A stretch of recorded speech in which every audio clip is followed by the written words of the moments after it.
상처 입은 가정의 회복이라고 하는 제목으로 은혜를 나누려고 합니다.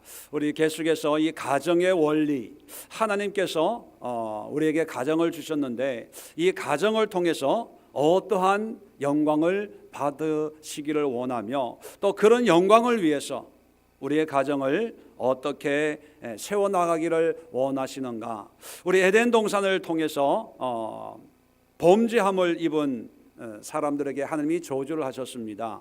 그런데 이 저주는 영원한 형벌이 아니라 믿음으로 극복되어지는, 저주를 축복으로 바꿀 수 있는 그런 은혜의 길을 열어주셨습니다. 지난주에 아브라함을 통해서 모리아 산에서 아들 이삭을 번제로 드리라 했을 때, 순종함을 드렸을 때 그 순종함을 통해서 그의 가정의 복을 받고 땅이 복을 받고 자손들이 복을 받고, 그리고 육신은 죽지만 결코 죽지 않는 영원한 생명의 복을 받았다는 것을 우리가 살펴보았습니다. 자, 오늘은 예수님을 통해서 예수님이 우리에게 어떠한 은혜를 허락해 주셨고, 특별히 우리의 가정을 예수님은 어떻게 회복시켜 나가는가를 함께 생각해 보고 기도하려고 합니다. 예수님의 그 십자가의 사건에 여러 가지 의미가 있지만 2장 1절을 보면 예수님의 그 십자가의 사건을 한 문장으로 요약하면 바로 2장 1절 말씀입니다. 그는 허물과 죄로 죽었던 너희를 살리셨도다. 이 한 문장 안에 참 많은 의미가 담겨져 있습니다. 자, 이 한 문장을 가장 간단하게 설명을 하면 어떤 의미가 되냐? 예수님께서 하나님의 모든 저주를 해결해 주셨다, 이겁니다. 허물과 죄로, 자, 아담과 하와로부터 이어지는 그 원죄로 말미암아 죽었다는 것은 뭡니까? 하나님의 저주 가운데 있던 너희를 살리셨다. 이 살렸다는 이 말 한마디에 모든 저주가 해결되었다, 그런 의미를 담고 있습니다. 자, 그렇다면 이 예수님이 모든 저주를 해결해 주셨다면, 자, 우리 가정의 문제는 어떻게 해결해 주었는가? 이걸 알면 우리의 가정에 여러 가지 상처와 아픔과 또는 영적인 저주 가운데 있는 병들고 아파하는 우리의 가정의 문제를 예수님처럼 해결해 나간다면 우리로 말미암아 하나님의 저주 또한 해결될 수가 있습니다. 참고로 어떤 분은 이렇게 얘기합니다. 예수님이 다 해주셨으니까 우리는 할 필요가 없다. 예수님이 다 했는데 우리가 할 수 있는 것은 없다. 그저 믿기만 하면 된다 라고 이야기하는 그런 목사들과 그런 사람들이 있습니다. 만약에 믿기만 하면 된다라고 한다면 성경이 필요가 없습니다.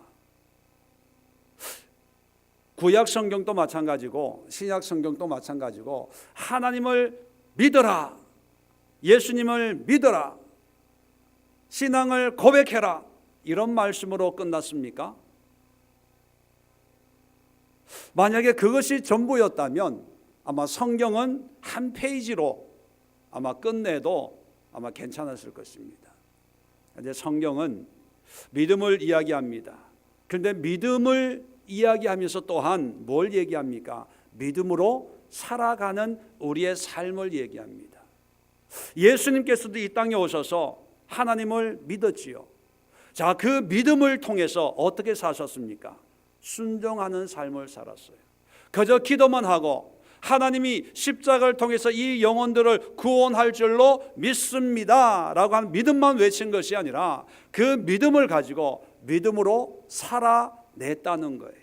그렇다면 우리의 삶 또한 예수님을 믿고 그 믿음에 합당한 삶을 살아내야 되는 거예요.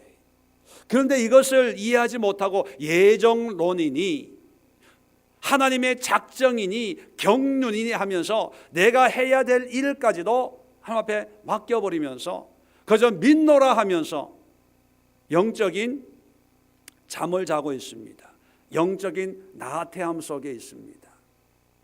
자, 예수님께서 십자가를 지시고 죽으시고 부활 승천하신 다음에 그 예수님의 삶으로 말미암아 오늘 11절에 보면 그러므로 생각하라 너희는, 자, 여기서 너희는 누구를 지칭하는가 잘 한번 보세요.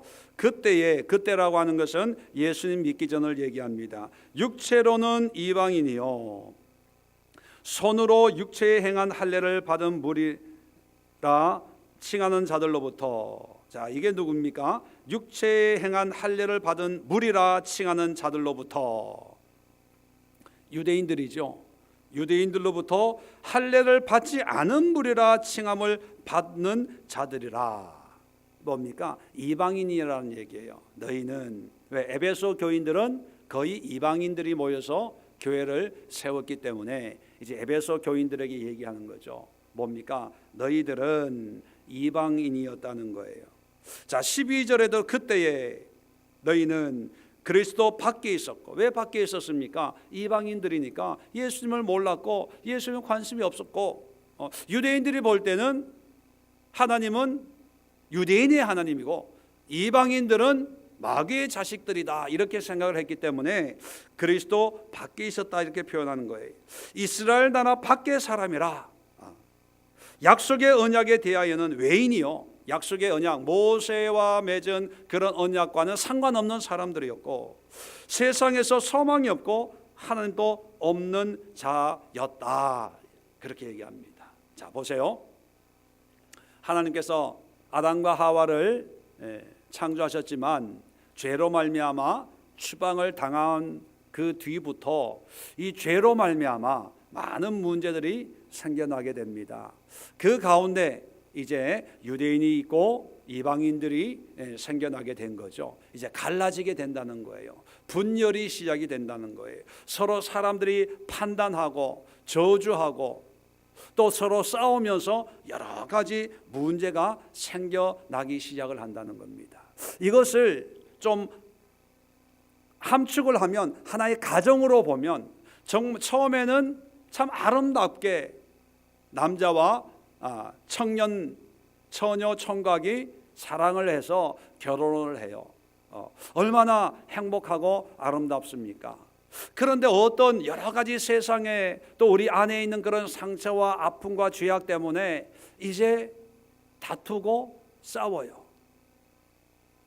이방인 유대인처럼 너는 너고 나는 나고, 나는 이걸 좋아하고 너는 저걸 좋아하고, 그러면서 싸운다는 거예요.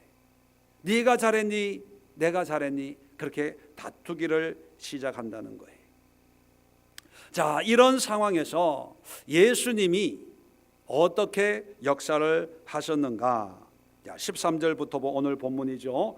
이제는, 아까는 그때 예수 믿지 않았을 때를 얘기하지만 이제는 뭡니까? 예수 믿은 다음에, 예수를 믿는 성도가 된 후에는 전에 멀리 있던 너희가, 이방인이었던 너희가 그리스도 예수 안에서 그리스도의 피로 가까워졌느니라.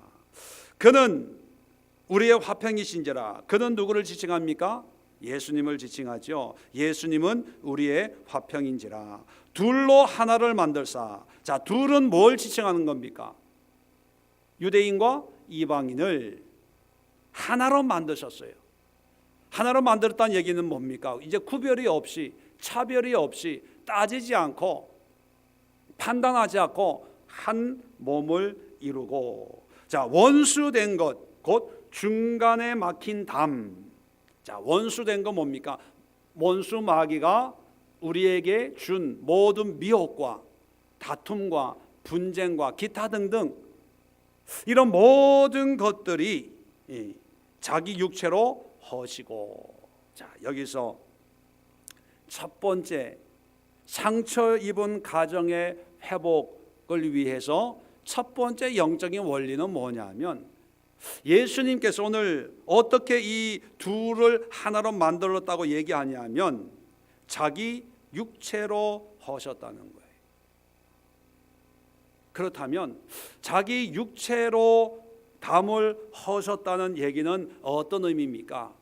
자기가 자기 육신을 헌신했다는 거예요. 신학적으로는 속죄 제물로 자기를 드렸다 이렇게 표현하지만, 자, 우리의 개인적인 가정을 보면 가정의 부모와 자녀, 자녀끼리 또는 남편과 아내의 원수된 것, 곧 중간에 막힌 담들이 있어서 상처가 있거든요. 자, 이런 상처를 어떻게 해결하냐 하면 우리의 육체로 해결을 해야 된다는 거예요. 자, 우리의 육체로 해결해야 된다는 것은 뭐냐면 우리 육신의 방법으로 해결해야 된다는 게 아니라 우리가 우리의 육신을 사용해서 수고하고 헌신하고 희생하고 대가를 지불하는 그런 노력과 수고를 지불해야 된다는 거예요. 예수님께서 이 땅에 오셔서 33년의 육신의 삶을 사시고 공생의 3년 동안 육신을 이곳저곳 다니면서 천국 복음을 전하시고 배고플 때 먹었고 목마를 때 마셨고 피곤할 때 쉬셨고 또 조롱을 당하시고 핍박을 당하시고 또 십자가를 지시고 채찍에 맞으시고 물과 피를 쏟으시고 십자가의 고난을 당했다는 거예요. 뭡니까? 한마디로 얘기하면 하나님의 저주를 끊기 위해서 예수님은 온 정성과 온 수고와 노력을 다했다는 거예요. 다시 말하면 최선의 수고를 아끼지 않았다는 거예요. 자, 그렇다면 우리의 가정에 우리가 하나님이 우리를 구원하시고 예수님을 우리에게 주셔서 우리를 가정의 제사장, 하나님의 가정의 가장으로 세우셨습니다. 자, 그래서 우리를 이 가정을 주셔서 이 가정을 하나님의 나라를 세우기를 원하셨습니다. 그러면 지금의 가정의 모습과 모양이 형편이 어떠하든지 간에 그 문제를 해결하기 위해서는 가장으로 또 믿음의 아들로 딸로 세우신 하나님의 은혜를 펼치기 위해서는 내 육체를 하나님 앞에 드려야 된다는 거예요. 이 얘기는 뭐냐면 기도도 물론 하지만 하나님 앞에 간구하지만 마음의 소망이 분명히 있지만 그런 믿음과 소망과 기도를 통해서 또한 뭐가 있어야 됩니까? 우리 육신의 수고가 있어야 된다는 거예요.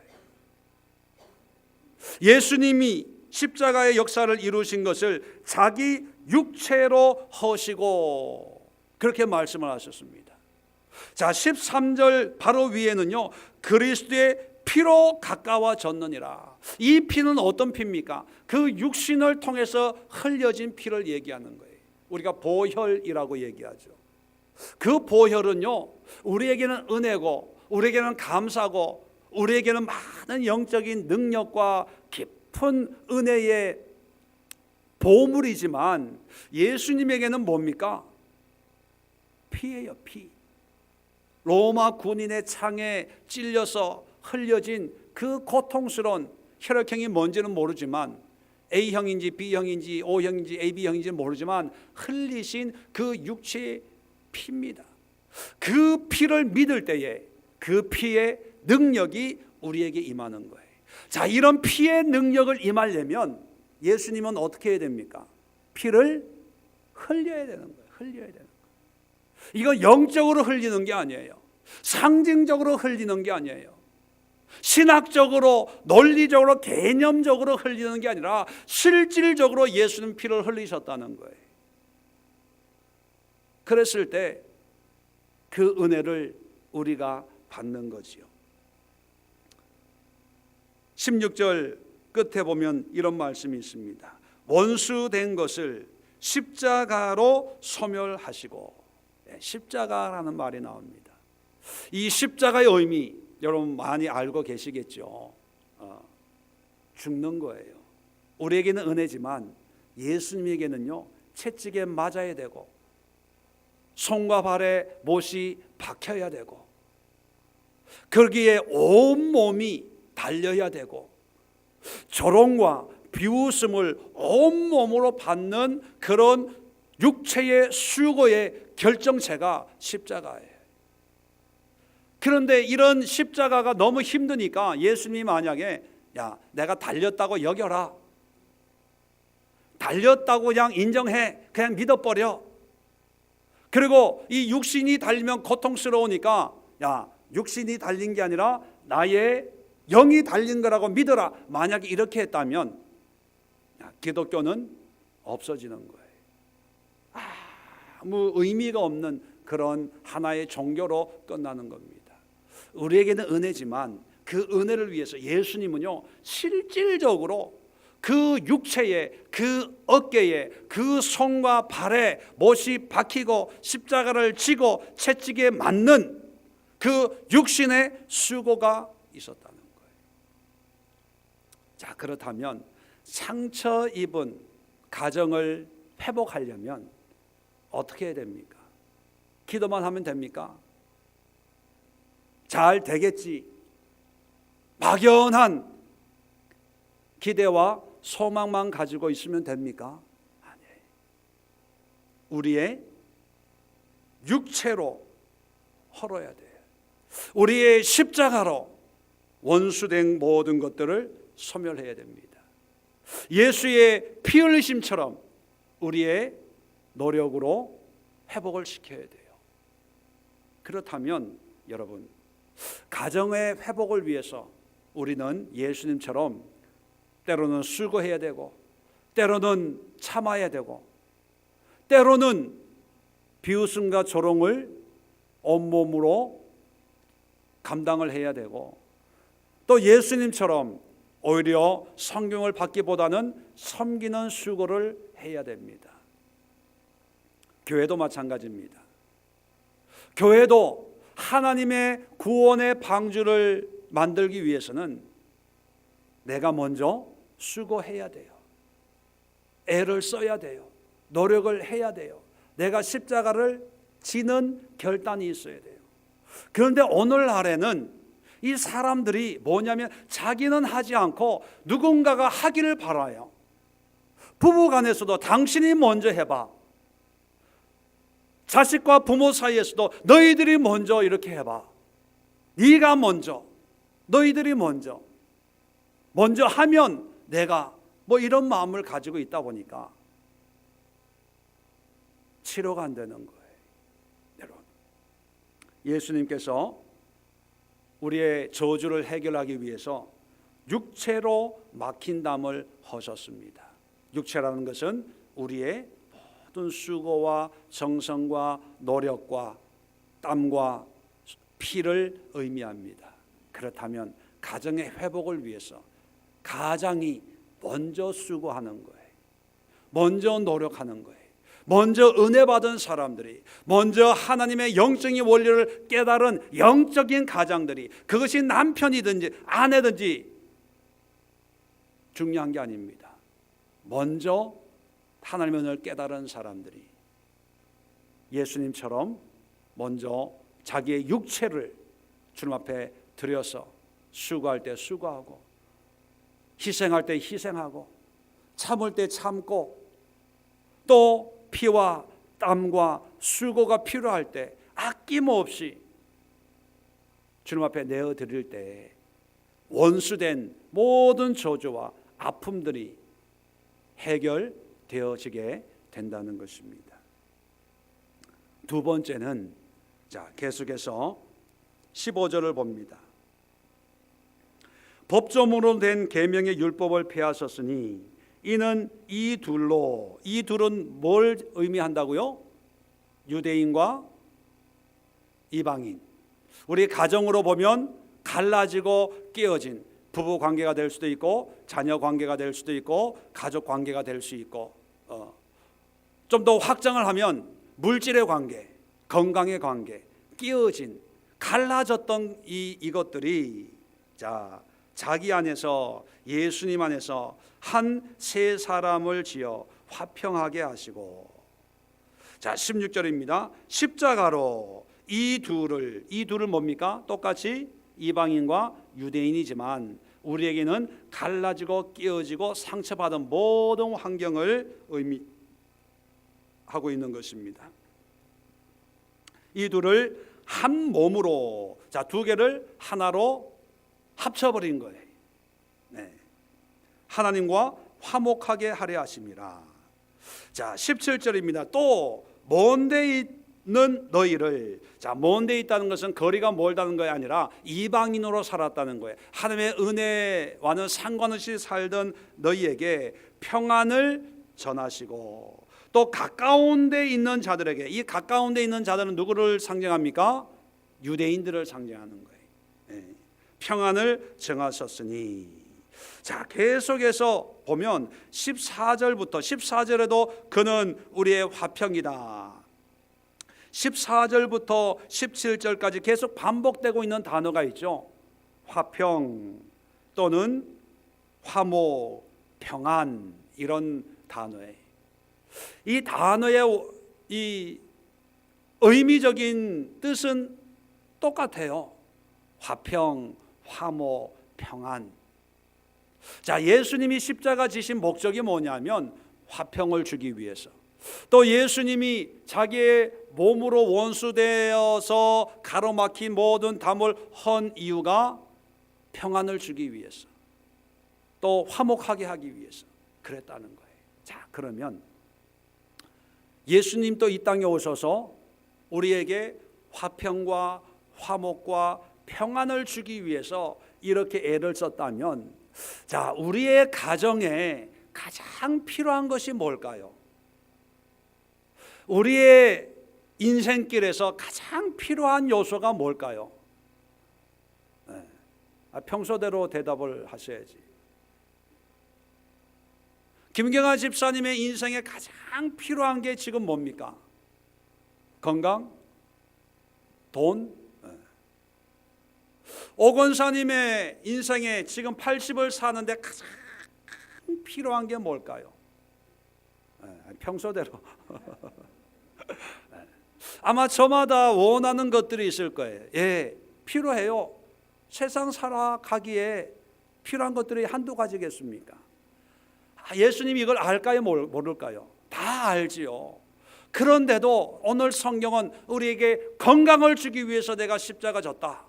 물론 건강 주기 위해서 십자가 졌다는 사실을 이사야에 얘기하고 있어요. 그가 채찍에 맞음으로, 십자가에 달리심으로 우리의 모든 질고를 당하셨다. 건강을 주기 위해서 달렸습니다.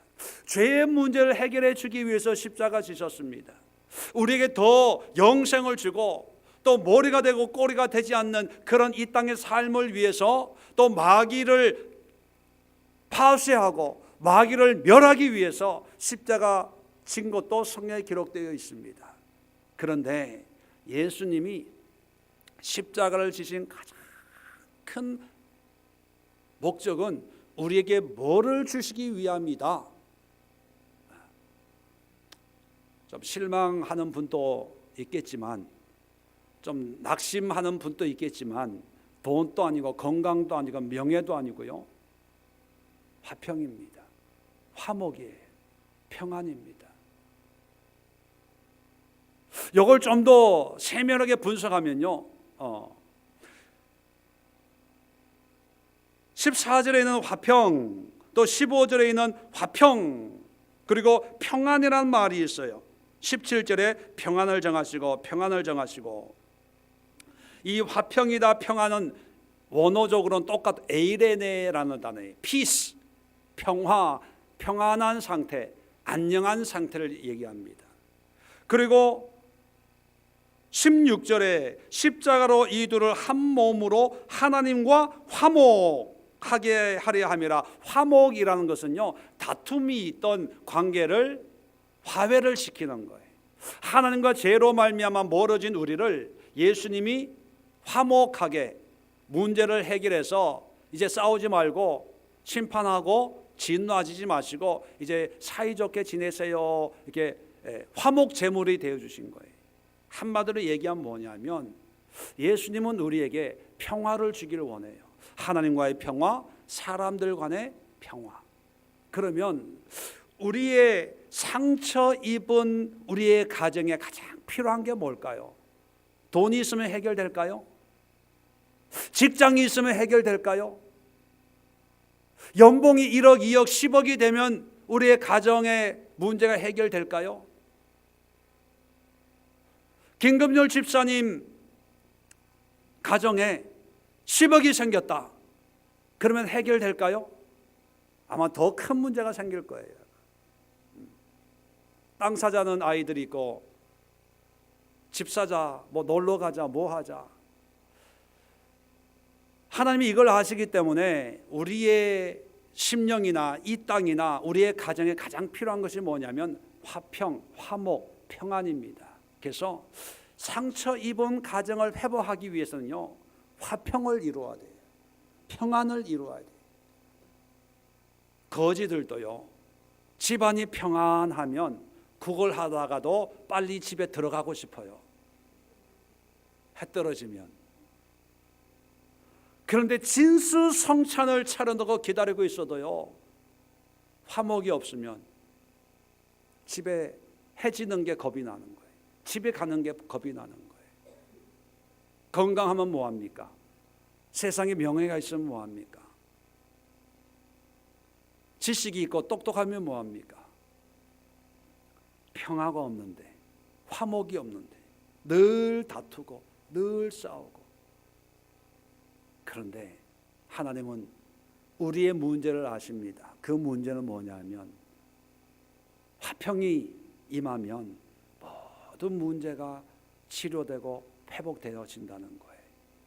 그래서 예수님이 이 땅에 오셔서 우리를 부자로 만드시는 게 아니고, 우리를 모든 사람을 건강하게 만드시는 게 아니고, 모든 사람을 뛰어나게 만드신 것이 아니라 화평의 화목 제물로 오신 거예요. 내가 희생함으로 하나님과 죄인이 하나가 되게 하시고. 자, 그래서 재밌는 표현을 오늘 우리 성경에 말씀하고 있습니다. 15절에 보니까, 자,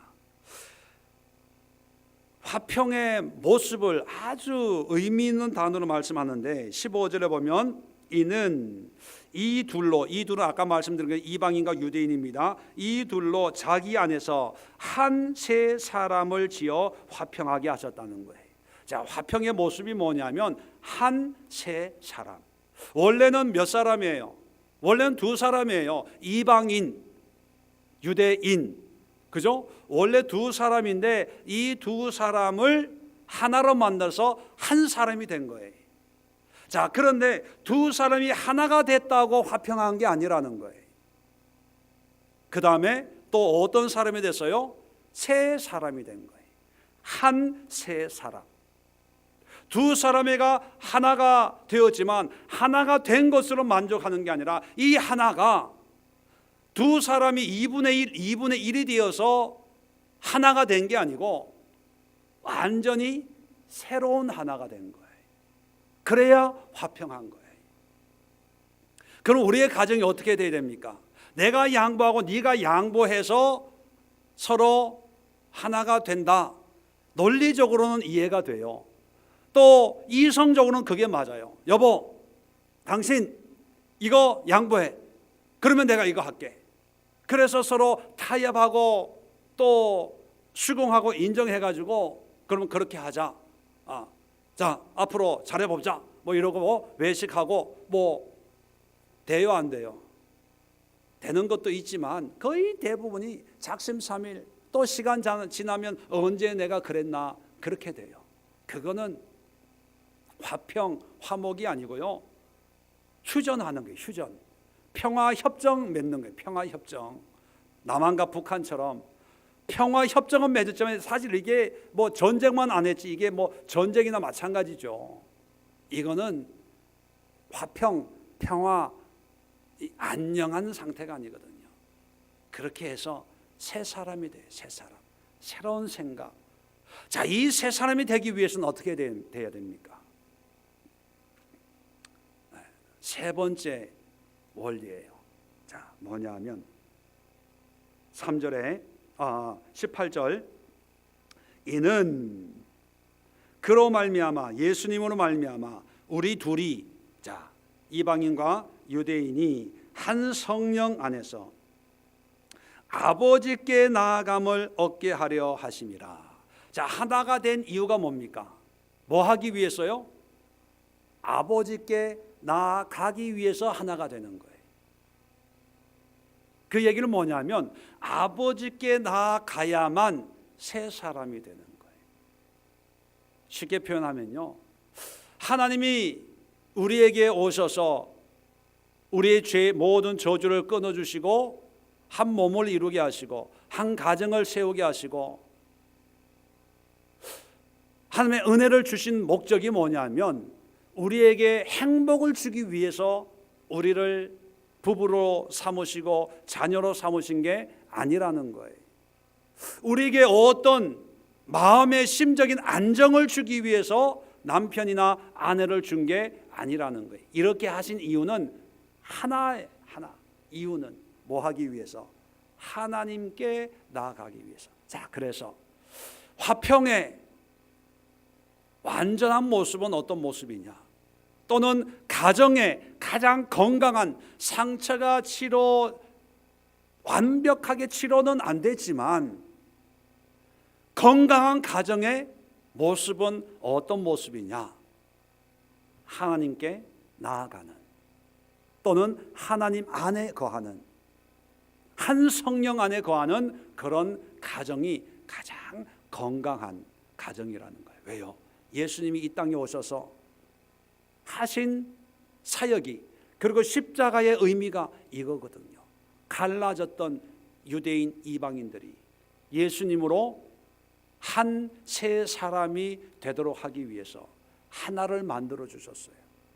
자, 이것이 이제 결론이 아니고 하나가 된 이유는 이 두 사람이 한 마음으로 성령 안에서 하나님께 나아가서 하나님을 예배하고 기도하고 하나님께 봉사하고 헌신하도록 하기 위해서 하나를 만들었다. 이것이 오늘의 결론입니다. 그래서 19절 보세요. 그러므로 이것을 어떻게 요약하고 있냐면 그러므로 이제부터는 이제 하나님께 나아가는 사람들이 되어서 한 몸을 이루었죠. 자, 이제부터는 너희는 외인도 아니요 이방인 유대인 뭐 이런 경계가 필요 없다는 거예요.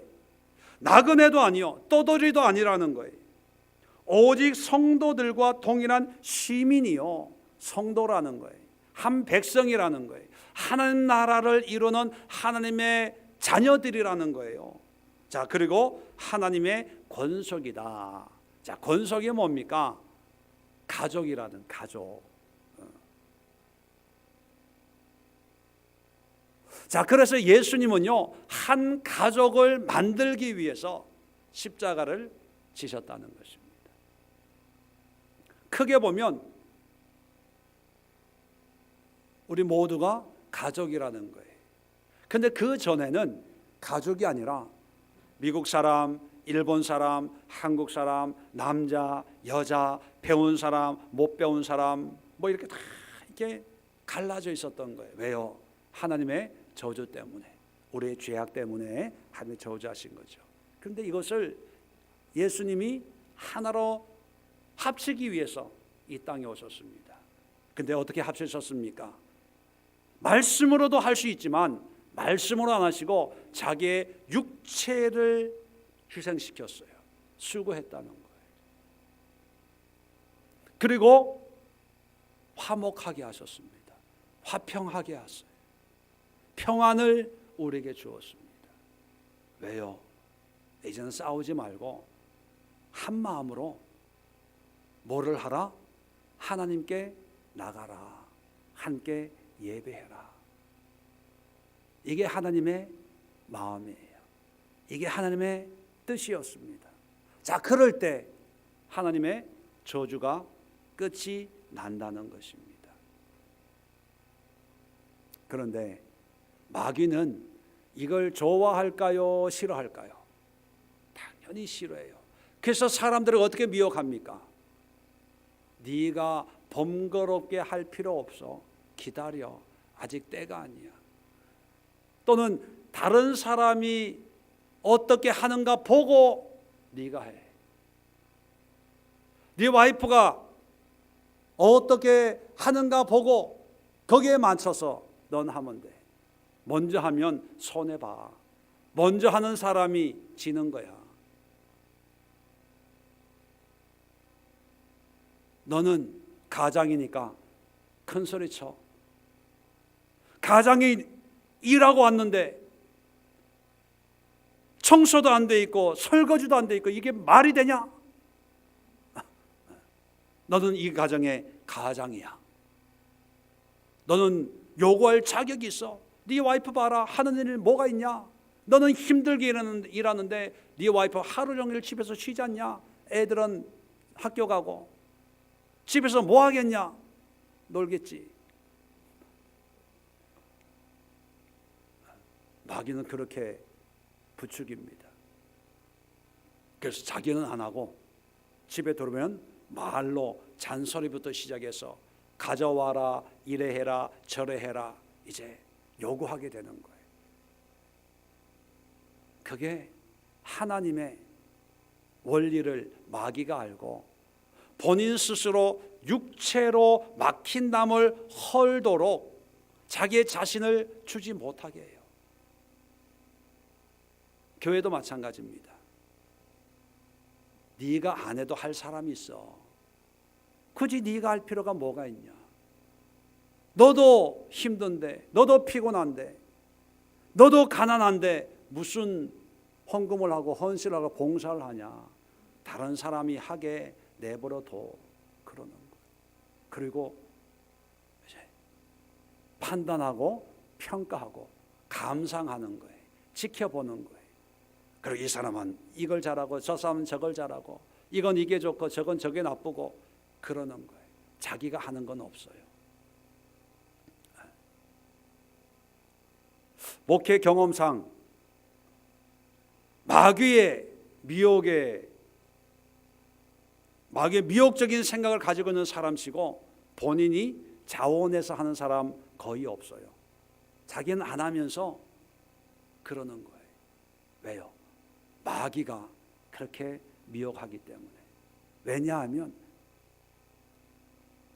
내가 수고하고 내 육체를 이삭을 드리듯이 본대로 드려서 하나님의 뜻대로 사용하옵소서 하는 게 하나님의 뜻이기 때문에 못하게 하는 거예요. 두 번째는 마귀가 방해하는 게 뭐냐면 말씀드린 것처럼 평강이 임하고 한과 화평이 임하고 화목한 관계를 하나님이 제일 원하시거든요. 그런데 마귀는 이걸 알고 우리의 가정에 뭐를 주려고 합니까? 뭐가 필요하다고 얘기합니까? 돈이 있어야 돼. 사업이 잘 돼야 돼. 바빠. 지금은 좀 힘들어도 사업을 좀 먼저 세워놓고 예배드리고, 목사님 이번 한 달 반짝 일하고요. 그리고 다음 달부터 할게요. 내년부터 할게요. 그래요. 안 한다고는 안 해요. 열심히 해야 되는데 죄송합니다. 그래요. 왜요? 마귀가 우리의 마음을 딴 데로 자꾸 쏟게 만들어요. 왜? 하나님과 화목을 못하게, 하나님과 평강을 누리지 못하게. 지금 가난하고 지금 부족한 게 있고 그래도 하나님의 은혜 가운데 정말 감사한데 이 감사함을 가지고 정말 없는 가운데서도 찬양하고 기뻐하고 예배 드릴 수 있는데 마귀는 그러면 안 되니까 자꾸 없는 걸 보게 합니다. 그 조금만 하면은 가질 수 있다는 욕구를 자꾸 충족시켜요. 아무리 가난해도요, 건강하면 하나님과 화평하고 평강을 누릴 수 있어요. 병원 한 가보세요. 억만금을 줄 테니까 암 걸릴래, 가난하게 건강하게 살래, 그러면 어떻게 삽니까? 어떤 사람들은 그러죠. 억만금을 주세요. 내가 죽더라도 내 자식들은 편하게 먹고 살게. 농담입니다만 여러분, 평강이 그만큼 중요한 거예요. 하나님과의 평화가 이루어지면 세상의 의미가 없어지는 거예요. 단칸방에서도 가족의 기쁨과 감사가 있으면요, 궁궐 같은 집이 부럽지가 않아요. 근데 마귀는 그걸 방해한다니까요. 세 번째, 마귀는 어떻게 방해합니까? 하나님께 나가는 것을 방해해요. 세상은 뭘 추구합니까? 가정의 행복을 추구해. 행복이 최고다. 즐거움이 최고다. 내 만족이 최고다라고 얘기합니다. 내가 건강이 최고다. 내가 누릴 수 있는 것을 누리는 게 최고다. 그걸 얘기합니다. 그런데 성경은 뭐를 얘기하냐면 하나님을 최고로 여겨요. 하나님을 예배하고 하나님을 찬양하고 하나님께 감사하고 하나님께 영광을 돌리고. 그래서 성경을 보면 하나님이 우리를 축복하세요. 우리에게 물질을 주는데 물질을 주는 이유는 뭡니까? 하나님을 섬기라는 거예요. 우리에게 건강을 줘요. 건강을 주는 이유는 나가서 돈 많이 벌으라는 게 아니라 하나님을 예배하라는 거예요. 참 안타까운 게 뭐냐면 건강을 잃어버렸을 때는 참 기도를 많이 해요. 근데 건강을 회복하고는 다 돈 벌러 가. 아니 그게 아닌데 원래는 하나님이 그 돈 벌려고 세상에 나가 열심히 건강하게 살라고 고쳐주는 게 아니라 건강을 치셔서 우리가 얼마나 연약한 인생 기간을 깨닫게 하고 또 기도해서 건강을 주시면 이제 그 하나님께 열심히 기도하고 예배 드리고 그리고 열심히 또 주어진 삶을 열심히 경건하게 거룩하게 살라고 건강을 주시는데 아플 때는 기도해달라고 찾아오더니만 건강해지면은 안 와요. 기도원에 사역하러 갈 때도 그래요. 암병 걸려 복수 차가지고 막 숨도 못 쉬던 이런 사람들이 그냥 금식해라 그러면 금식하고요, 새벽기도 나와라 그러면 새벽기도 나와요, 아멘 하라 그러면 아멘 하고요, 팔도 힘이 없어가지고 숨도 제대로 못 쉬는 사람들한테 하나님의 치료를 믿으시면 두 손 들고 아멘 하시기 바랍니다 그러면 아멘 이래요. 근데 그런 사람들이 나아요. 그런 사람들이. 그런데 다 가요. 자, 여러분, 병 걸려서 하나님의 은혜를 사모하고 믿음으로 살다가 죽는 게 복될까요? 암병에서 고침받고 세상에 나가서 세상 살다가 죽는 게 복될까요? 너무 극단적입니까? 저는 가난하게 병들게 살다가도 믿음만을 가지면 그게 복이라고 얘기합니다. 왜요? 성경이 얘기하잖아요. 하나님께 나아가기 위함인 거예요. 하나님 앞에 나아감이. 그래서 어떤 사람은 물질의 축복을 통해서 하나님께 나아가게 하기도 하고 또 물질 주어서는 세상으로 나가니까 병과 가난을 주어서 하나님께 나아가기도 하고. 자, 그래서 결론은 뭐냐면 우리의 가정의 모습이나 우리의 인생의 최종적인 축복의 모습이 뭐냐? 하나님께 나아가는 삶을 사는 거예요. 쉽게 표현하면 믿음의 삶. 교회 왔다 갔다 하는 그런 단순한 삶이 아니라 하나님을 나의 구주로 믿고 그 하나님을 하나님으로 섬기는 그 삶이 가장 복된 삶이에요. 이게 있어야 우리의 믿음이 흔들리지가 않아요. 마귀에 넘어가지가 않습니다. 이번 주일 말씀을 우리가 함께 나누겠지만요, 지금이나 옛날이나 성경시대나 이 마귀의 역사는 똑같아요. 그런데 마귀의 역사가 똑같은데 사람들은 똑같이 넘어져요. 새로운 게 없어요. 새로운 전략, 새로운 전술이 없어요.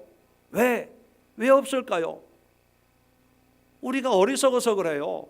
우리가 좀 개발이 되고 지식이, 영적인 지식이 업그레이드 되고 뭔가 이제 성장하고 성숙하면 마귀들도 방법을 좀 개선을 하겠죠.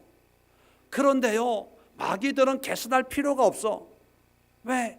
똑같은 문제에 똑같이 넘어지고 똑같은 환경에 똑같이 모양과 모습은 다르지만 방법은 똑같아요. 똑같아. 그러니까 이 성경에 있는 모든 것들이 지금 일어나고 있는 거예요. 그렇다면 우리가 이 시간 기도 해야 될 기도의 제목은 뭡니까? 여러분들이 여러분의 가정을 위해서, 우리 교회를 위해서, 그리고 여러분이 섬기는 모든 삶을 회복시키기 위해서, 그 모양과 모습이 어떠하든지 간에, 상태의 심각성이 어떠하든지 간에 그거는 중요하지가 않습니다. 왜? 하나님은 무에서 유를 이루시는 하나님이기 때문에, 진흙으로도 생명을 만드시는 하나님이기 때문에 상태는 중요하지 않습니다. 중요한 것은 하나님의 방법, 하나님의 원리예요. 그렇다면 병든 상처 입은 가정을 회복하고 교회를 회복하고 사업을 회복하려면 오늘 세 가지 원리를 가지고 함께 기도하기를 원합니다. 첫 번째, 여러분들이 먼저 희생하세요. 여러분의 수고를 먼저 쏟으세요. 여러분의 기도의 노력을 먼저 쏟으세요. 여러분 가정에서 가장들이, 남편들이, 아내들이 먼저 수고하고 먼저 예수님처럼 먼저 피를 쏟으시고 먼저 십자가를 지십시오. 먼저 쓰레기를 버리시고 먼저 청소하시고 먼저 정리하시고, 잔소리가 말하기 전에 내가 내 육체로 그 더러운 것을, 지저분한 것을, 정리 안 된 것을 내 육체를 움직여서 먼저 해보세요. 한 번 하면 우리 아빠가 왜 저래? 이상해졌어. 두 번 하면 우리 아빠가 달라졌나 봐. 세 번째 하면 아빠 내가 할게. 네 번째 되면 야 아빠 하기 전에 빨리 해야 되겠다. 그렇게 되는 거예요. 두 번째는 뭡니까? 다른 거 위해서 기도하지 마시고요. 하나님 화평을 주옵소서.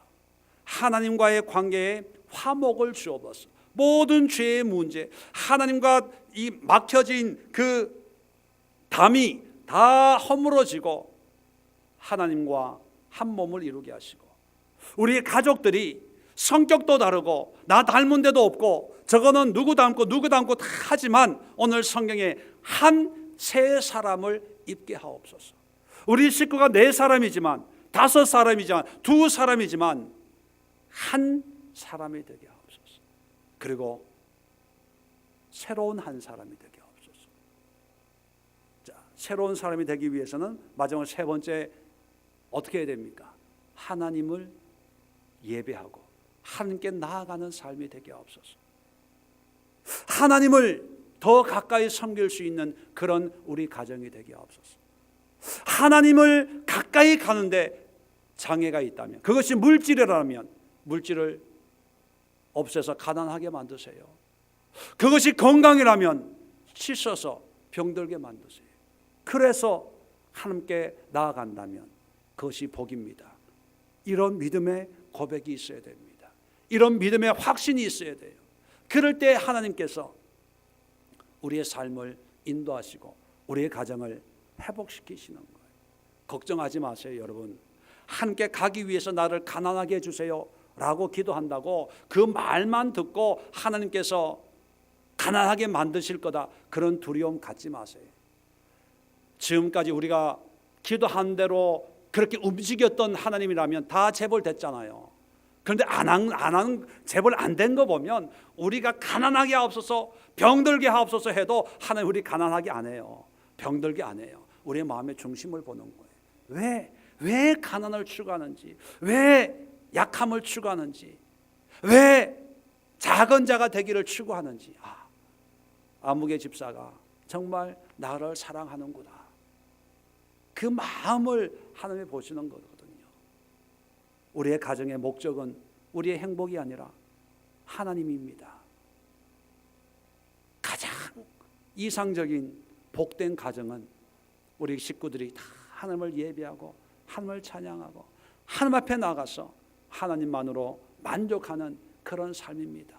우리의 가정을 하나님께로 나아가는 그런 가정이 되게 하옵소서. 함께 기도할 수 있기를 바랍니다. 제가 잠시 기도하고 합심 기도할 때 오늘 이